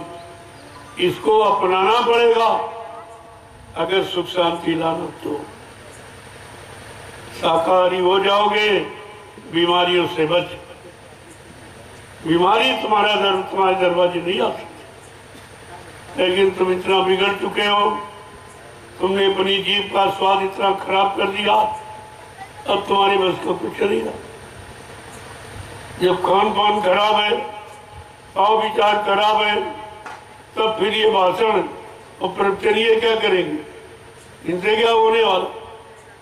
70 साल से नेता भाषण कर रहा है, अब महात्मा प्रवचन कर रहे, क्या होगा? राजनीतिक व्यवस्था ध्वस्त है और धार्मिक व्यवस्था दोनों खत्म हो। इन लोगों के बकरे कहने से दोनों खत्म हो। क्या अब आप क्या चाहते? ये तो सब 70 साल से देख चुके। अगर परिवर्तन होना तो इससे बिल्कुल अलग व्यवस्था बनानी पड़ेगी। उसको पहले करना पड़ेगा, करके दिखाना पड़ेगा, देख कर लोग अपने आप बदल। अगर तुम ठीक नहीं हो, तुम्हारे भाषणों पर लोग विश्वास नहीं, कहने पर विश्वास नहीं करेंगे, विश्वास करनी पर किया तो करनी करो। वही तो कराया जा रहा, देख लो। अगर ये करने का विषय न करा था जंगल में, तो कौन मानता कि परमात्मा सबनाम सेवा क्या होता? ये करने के बातों तो रिजल्ट आ रहा। यहाँ सब करनी, यहाँ कचरी बकरी प्रवचन बातों नहीं। जो काम करने जा रहे हैं उसकी जानकारी और जो काम आगे होगा उसकी पहचान, ये दो बातों की जानकारी मैं देता। मैं कोई भाषण प्रवचन नहीं करता, जिसकी जरूरत है वो चीज कहता हूँ, जिस धर्म की जरूरत है वो धर्म की बात कहता हूँ। ऐसा नहीं है। तो आपको ये सब समझदारी से काम करना चाहिए। इसलिए ये कितने कार्यालय बने हिंदुस्तान में, कार्यालय बने कि काम भी बना। कार्यालय का मतलब कार्य का आलय माने घर, जहाँ सबकी सुख शांति, सबकी न्याय सुरक्षा, रोजी रोटी का काम किया जाए, वो कार्यालय। कार्यालय का मतलब कोई इमारत बिल्डिंग थोड़ी होती। अब जो कार्यालय बनाएंगे, इससे क्या हो जाए? इससे क्या हो जाए?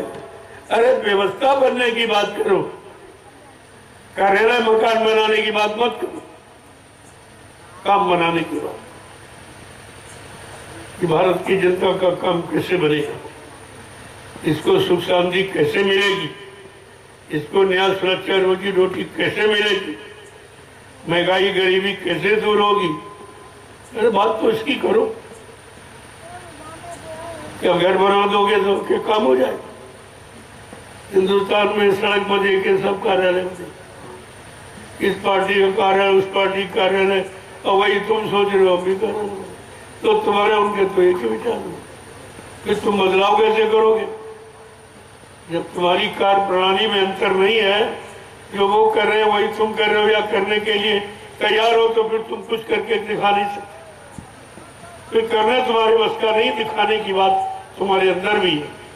अब तो क्या मतलब? मैं सारे हिंदुस्तान में काम कर रहा हूँ, कहीं नहीं कुछ कह रहा हूँ, केवल काम की बात करता हूँ। ये करो, ये करो, ये करो, ऐसा करोगे तो ये काम हो जाएगा, नहीं करोगे तो नहीं होगा। बिल्कुल साफ बात है। हमें आपको भी उन्हीं विचारों के अनुसार अपने आप को चलाना चाहिए। जब तक आप चलोगे नहीं, दूसरों को चलना नहीं सिखा दो। जब तक आप मंजिल पहुंचोगे नहीं, दूसरों को मंजिल का विश्वास नहीं करा सकते, कोई नहीं करेगा। जय गुरुदेव, जय गुरुदेव। देखो, रही बात ही जमीन की, ये जमीन मेरी नहीं है, न मेरे नाम 1 इंच जमीन है। ये जमीन है इन्हीं सत्संगी प्रेमियों की, और इनकी एक समिति बनी हुई, जय गुरुदेव आध्यात्मिक वैचारिक प्रचार समिति, जिसके द्वारा ये जमीन खरीदी जा रही। तो जमीन तो समिति की हो। अब समिति में 50 लोग हैं, क्योंकि इसकी राष्ट्रीय स्तर की मान्यता है। हर प्रांत से एक व्यक्ति मांगा सरकार, 7 प्रांतों के लोग, और हर जिले से 5-5, 7-7 कितने लोगों के संगठन की समिति है। अब वो संगठन चाहेगा तो कुछ होगा। जमीन पर कोई अपनी इच्छा से कुछ नहीं कर सकता। ये उनके संगठन से बना, वो संगठन के मालिक है। मैं तो केवल सुपरविजन करता हूँ।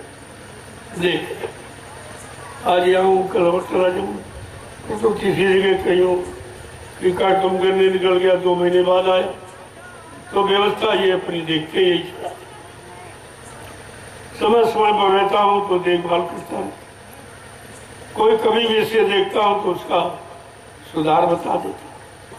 बाकी सब काम इनका है, सारी जिम्मेदारी मेरी कोई जिम्मेदारी नहीं है। मेरी जिम्मेदारी है केवल व्यवस्था बनाने की, वो बना दी। अब आप इसका प्रयोग करो, इस पर अच्छे से अच्छे काम करो। ये विश्व की एकमात्र धरती है, विश्व में ऐसी धरती कहीं नहीं। जहाँ 88,000 ऋषियों ने मिलकर तपस्या की, ऐसी कोई जगह नहीं है। वो समझ कर भूमि को लिया गया। ये जमीन नहीं खरीदी, तपोभूमि खरीदी। इस भूमि पर 88,000 ऋषियों ने तपस्या की। वो भूमि कितनी महान, कितनी पावन पवित्र है, जो भूमि ने हम सबको बुला दिया। और किस तरीके से लोगों का परमात्मा रहा। ये तपोभूमि पर कर रहे, इसलिए अपने अपने खेतों में काम कर तो परमात्मा थोड़ी बन जाएगी। ये 88,000 ऋषियों की तपोभूमि है। इस पर आप निस्वार्थ श्रम परिश्रम कर रहे हो, आगे आने वाले पीढ़ी की। ये आपका काम है। पहले बात को समझो। इस जंगल में जहाँ कोई नहीं आता, सब डरते थे, यहाँ से चीते रहते। आज इस भूमि का चुनाव क्यों किया गया? ये महापुरुष का इशारा। इसी भूमि से सखियों के अंकुरण निकलेंगे, तो जल्दी से भूमि को खरीद लिया जाए। तो ये बात सभी को न मालूम है, न सबको विश्वास है। जिसको विश्वास हो अपना काम कर रहा, और धीरे धीरे काम को देखकर सबको विश्वास हो जाए। आखिरकार तुम जाओगे कहाँ?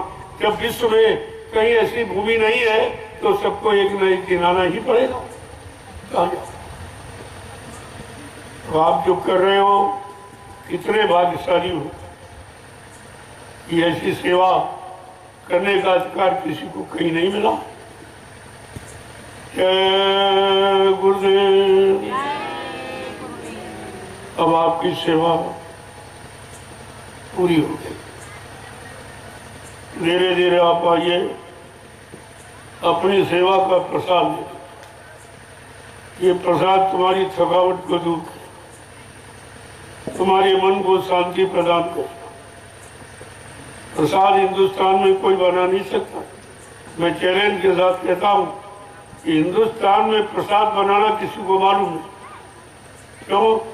प्रसाद वो बनाएगा जिसने अपने सद्गुरुदाता दयालु खुश कर दिया, उनके आदेश हुक्म का पालन करके, उनके वचनों पर निरंतर चल के उनको प्रसन्न कर लिया, तो अपने सद्गुरु की दुआ और दया किसी वस्तु में प्रवेश करके वो जीवों को लाभ दे सकता। ऐसे प्रसाद, इसीलिए लोग कहते हैं प्रसाद खरीद के लिया। अरे प्रसाद खरीदा नहीं जाता, बनाया जाता। ये भी एक नया काम, नया फार्मूला है आपके नाम। हिंदुस्तान में कोई प्रसाद, और मैंने पूरे हिंदुस्तान में बांटा। इतने 1000 कुंटल प्रसाद किया, इसलिए कि आगे आने वाला समय खराब, उस खराब समय से आपको बचा लिया जाए। अगर आप शाकाहारी हो जाओगे तो ये प्रसाद हर मुसीबत में काम आएगा। ये कह के मुने में पूरे हिंदुस्तान में प्रसाद बांटा, गली गली पुकार लगा के सब प्रसाद दिया, और बदले में कुछ। ये अदले बदले वाला काम नहीं, प्रसाद बेचा नहीं जाता। प्रसाद लोगों के काम के लिए दुआ और दया के रूप में दिया जाता। तो आपने मेहनत की है, परिश्रम किया, निस्वार्थ किया, देश समाज के लिए कर रहे हो। देश समाज को सुख शांति पाने की ये एक प्लेटफार्म तैयार कर रहे हो। जब अभी तो लोगों को नहीं मालूम है, धीरे धीरे सबको पता चल जाएगा। और ये यानी मतलब ऋषि मुनियों की तपोभूमि एक दिन सबको बुला लेगी। मैं नहीं, वो बुलाए। जो लोग बैठे थक गए वो आके प्रसाद ले लिए। जो सेवा की इच्छा है तो 10-15 डिलिया उठा दो मेरे नाम की। तो बुढ़ा हूँ तो ये सेवा नहीं हो पाई, लेकिन बहुत किया। उतनी सेवा आप नहीं कर सकते। 8-8 10-10 घंटे लगातार पौड़ा चलाया। ऐसे तुमको थोड़ी पौड़े की बात करते। तो डलिया ढोई है 20-20, 25-25 किलो मिट्टी। ऐसे तुमसे नहीं कह रहा हूँ, डलिया उसका लाभ भी देखा। तब आपसे कहता हूँ इस कर्म का सबसे बड़ा, ये सबसे महान सेवा, ये सब करके करा रहा हूँ। ऐसे नहीं, ये भाषणबाजी आदेश नहीं है। ये जो किया है उसी को आपको बता रहा। ये मथुरा में तो बियावन जंगल था, कटीला, कुछ नहीं, बैठने के लिए 1 इंच जमीन नहीं। कैसे झाड़ियाँ काटी गई, कैसे उसकी खुदाई की मिट्टी बहुत पत्थर, कैसे खुदाई करके उनकी जड़ें निकाल कर और जमीन को आश्रम का रूप दिया गया। मतलब ऐसे सब काम तो किया गया है। तो आपसे भी यहाँ पर करा, यहाँ जो भी आदेश होगा तुम्हारे लाभ, तुम्हारे लाभ पर चलो प्रेमी आपके साथ।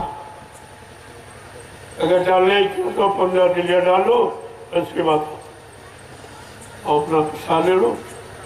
बहुत मेहनत आपने की है, मैं आपकी मेहनत पर बहुत ही प्रसन्न हूँ। आभार व्यक्त करता हूँ कि आपने आदेश का पालन किया। इतना तो कर्जा आपने हमारी पल्ला दे दिया, और उसको किसी न किसी तरह से तो अदा करना ही है। तो इसलिए 15 डिलिया डाल करके धीरे धीरे आइए और प्रसाद। जय गुरुदेव। ठीक है, आज पूरा हो जाएगा। इसलिए भाई करीब 20 मिनट और दे दो, 20 मिनट का समय और दे दो ताकि आज ये पूरा हो जाए।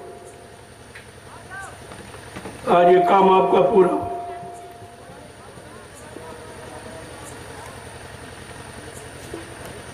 जो बैठे हैं वो सबसे पूछा दे, जोर से बोलो, सब मिल बोलो, बोलना होगा, अभी से बोलो,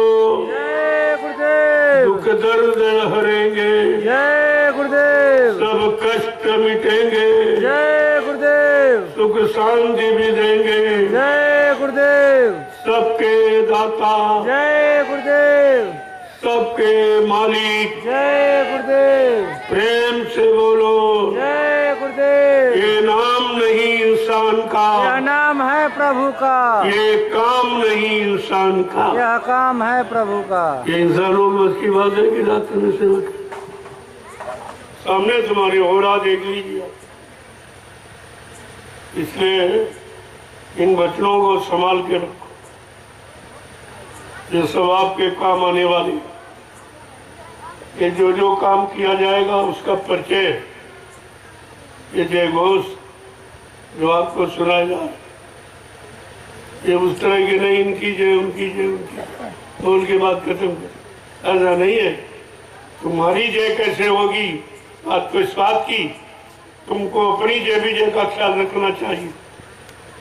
वो तो कोई करता नहीं, न कोई कहता, उनकी जय उनकी जय उनकी जय, जिनको देखा नहीं उनकी जय उनकी जय, और जिनको देख रहे परेशान है उनकी जय का तो किसी के हिसाब नहीं किसी। इस भारत की जनता की जय विजय कैसे होगी?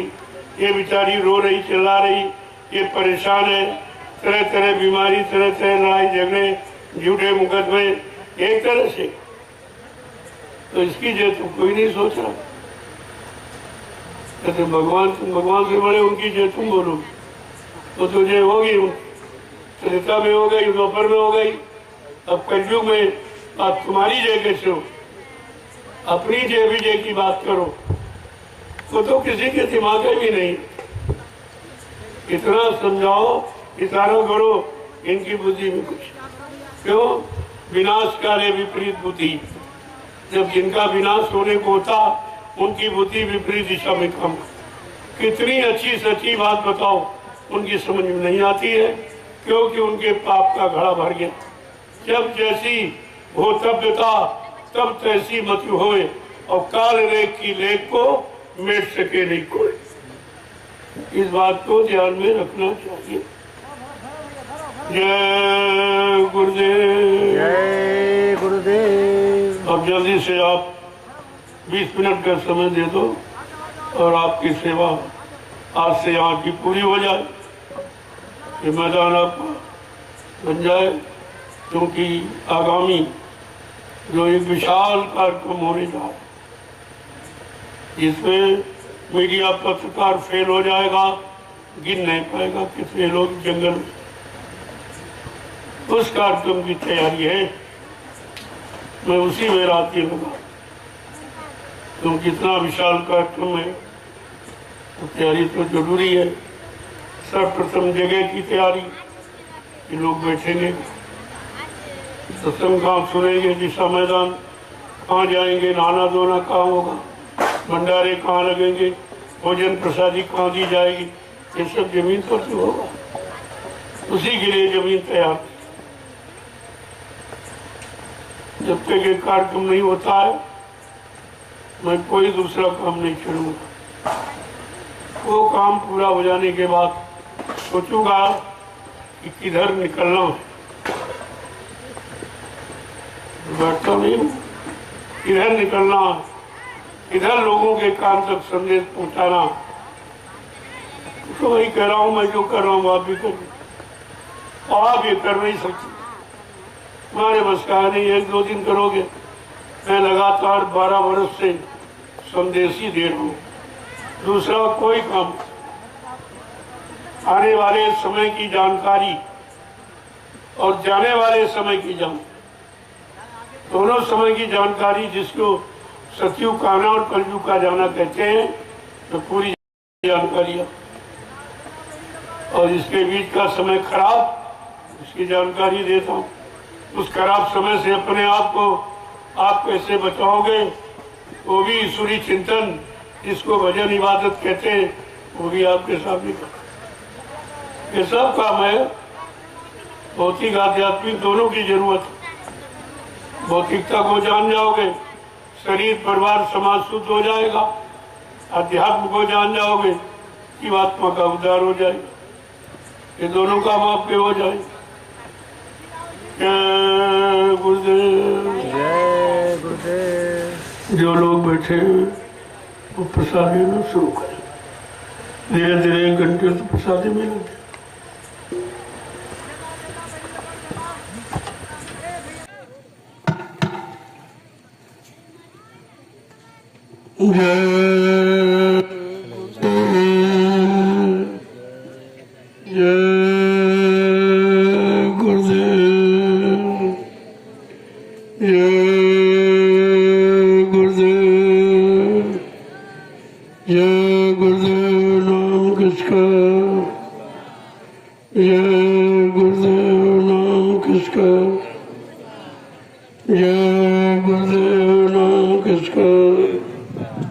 प्रभु का प्यारा नाम।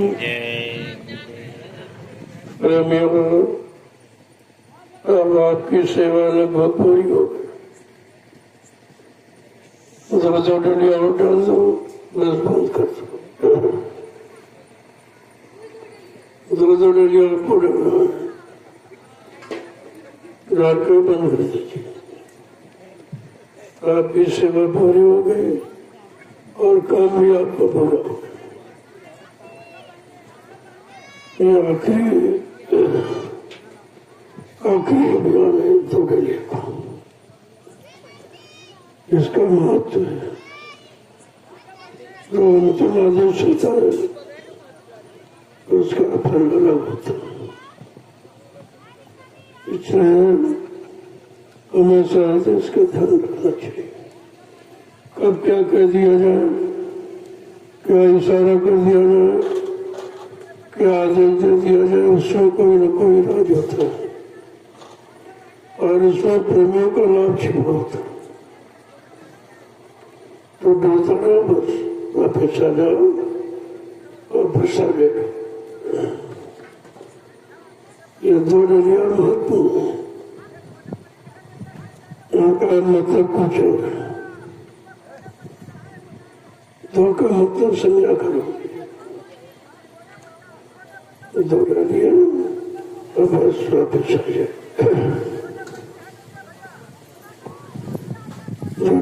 समय की आवाज, समय का संदेश, समय का आदेश, उसका कोई न कोई कारण होता है। ऐसा नहीं कहा जाता। कोई कमी देखी जाती तो अगर इतने में पूरा हो जाता बहुत अच्छा। तो 2 का महत्व है, इससे आपकी पूरी सेवा मानी जाएगी। जैसे लोग 50 रुपया देखते हैं, 1 रुपया और लगाते हैं, 1 और लगाते हैं, वो 1.50 का महत्व बढ़ा देता है। जो 51 रुपये दिए जाते हैं, उसका मतलब यही है 50 के महत्व बढ़ा देता है। जो अंतिम आदेश होता है उसका कुछ अर्थ होता है, वो तुम्हारे लाभ का कारण बना देता है और लाभ में बरकत जोड़ देता है। एक हमारी, एक अपनी, 2 डालकर सेवा पूरी कर लो। जय गुरुदेव। अब जल्दी करो, देर मत करो। 2 डलिया के लिए आदेश है। 2 का कोई न कोई राज कारण है। और डालो फरण माँ प्रसाद लेकर चलो। भोजन का समय हो गया। देखो कितनी सेवा करते हो। नारी नींद भोजन तजय, ये तीनों चीजें आपके में शामिल हैं। आपकी तपस्या में तीनों चीजें शामिल। नारी नींद भोजन तजय, तजय खलक की आस, ये महत्व है। ये तीनों त्याग आप कर रहे हो, ये उत्तम तपस्या है। इस तपस्या का फल कलयुग में निराला है। आप ये सब परित्याग करके परमार्थी सेवा में आए हो। ये छोटा मोटा नहीं है, वो बड़ा अच्छा। कलयुग में ये भी कोई नहीं कर सकता जो आप कर रहे हो, ये कलयुग में कोई नहीं कर सकता। और बगैर इसके ये जो गंदी खराब व्यवस्था है, इसको हटाया नहीं जा सकता। ये महत्वपूर्ण विषय है और आप तीनों का पालन करते हो। नारी का नींद का भोजन, ये भोजन के समय देखो 12 बजे भोजन करोगे। ये सब किसी कारण बस रखा गया। जीव कुछ नहीं कर सकता, लेकिन इतना तो कर सकता, और इतना कर लेगा तो कलयुग में बहुत है, बहुत बड़ा लाभ है। सारे पापों की माफी है, लेकिन आदेश है ये अंतिम आदेश एक महान आदेश होता है, और उसको करके ही पूरा किया जाता है, तभी पूरा माना जाता है।